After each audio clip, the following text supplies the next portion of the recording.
This is how we start up our auger and conveyor for loading grain bins at CFR. When you're in the tractor cab, come in here, start the tractor.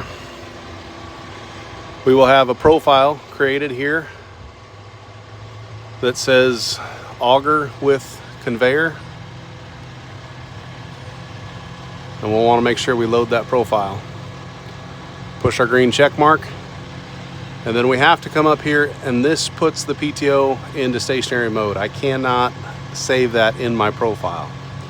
So now we have two sequences, end and go. So to start everything up, we will push go. It turns on the PTO, revs up the motor, and starts the hydraulic.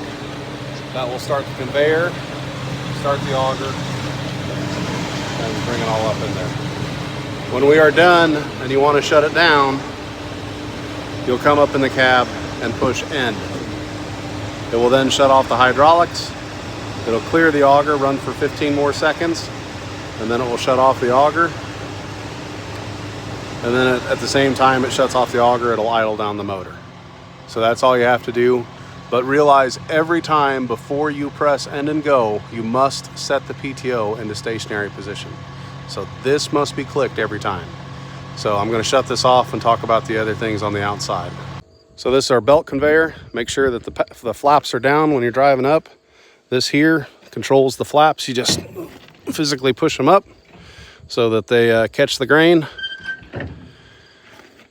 This here, when you're out here operating, if you do need to shut it off to go between hoppers or between the wagons, if you have that type of, you can use this to turn it on and off. So we do generally keep it in the off position and whatnot. Auger should go here. Everything should be speed pretty well set where it's not a problem. You may need to slow down the conveyor or slow down your hoppers if this is overloading the conveyor. We don't want to see grain bubbling up here too much, or else we're overloading the hopper. Also, one thing to remember on the grain bins is a lot of them have spreaders. Make sure the spreaders are on. Once we get grain above the door, then you can turn on the fans. Otherwise, that should be pretty much how this works.